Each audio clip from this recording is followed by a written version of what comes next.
Hello, I'm Brian Noble, CEO of Family Policy Institute of Washington. And I'm Brad Payne, President of FPIW Action. A couple of disclaimers before we get started. Nothing in this video should be taken as an endorsement of the candidate, nor the candidate's endorsement of FPIW, nor FPIW Action. It's simply a meet and greet and public service, so we get to know each and every one of these candidates. Also, let you know this is pre-recorded and will be placed on several of FPIW and FPIW Action's platforms. Brad? All right. Well, Alona, welcome. We're so glad you could join us this afternoon. Thank you for having me. All right. Well, my first question is kind of a three-parter, but they're all easy. The first one is if you just state your name and the position you're running for, and then follow that up with a little introduction of yourself. And then, if you would, share a little bit about your family. Yes, my name is Ilona Kearney. I am running for governor here in Washington State. Um, a little bit about myself is that, I'm the daughter of a pastor. My dad's Jewish, my mom's a pastor. So, um, I'm the oldest of five. I've homeschooled my kids. I have two kids, Caleb and Jamaica, and I've homeschooled them. They have their I'm sorry, their AA. I'm the one who had my bachelor's. I went back to school with my kids during the pandemic and finished up. And and I'm a wife of a union worker. So I just recently got married last year, and my husband's a union worker. I'm a small business owner, and we've pretty much been going this along. So my family. Oh, and my dad, he lives with me here in Oh, Washington State. All right. excellent. Excellent. All right. So, what is motivating you to run for office? What's motivating me is that I bring lived experiences. So all the different topics that are on my platform, I've been a homeless single mother veteran, and now I'm a homeowner.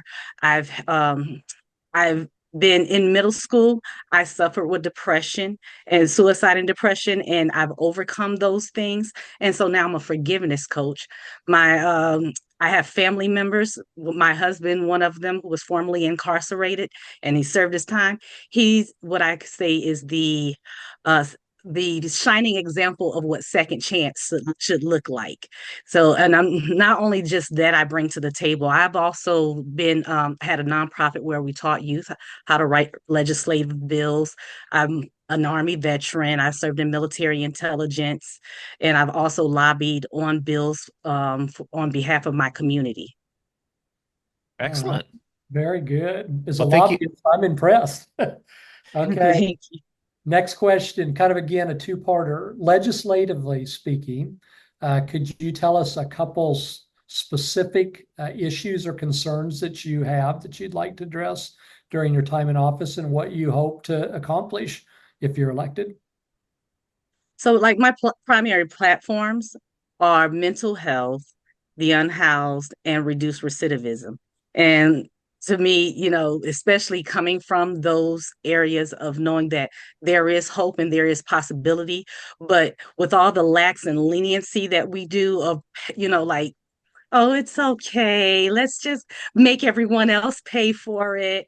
There needs to be accountability, and there are some areas where there needs to be accountability on both sides. But the main thing is funds that are being misappropriated. They're not being correctly used. They're not going to the people that are they're supposed to, which is why my campaign slogan is removing labels, because people are thinking that people are getting funds that they're not, and other people are thinking someone else is taking away from them when it's really government doing their own thing and causing a whole bunch of chaos. Hmm. Good. Our fourth and final question is we supplied you with 18 issues that FPIW Action and FPIW works on, everything from individual freedom, public safety, legal immigration, environmental stewardship. There's a whole list there. Any of those that you'd like to give comment to? Yes, parental rights, because when I reason for me homeschooling is when my kids were in public school, there was a situation of bullying that was going on, and the school was retaliating back because I said I'm getting me a lawyer, and to punish me, they took my child.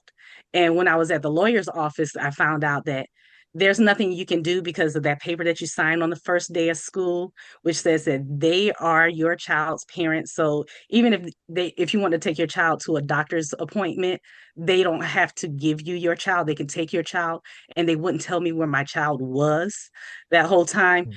And the frustrating part was the lawyer said, despite me having all of my evidence and proof, I didn't have the money and my arms were too short to fight the school board. Right. So, that's not fair to parents because, we have the right. Those are our children. That's my life, liberty, and my pursuit of happiness until they turn 18.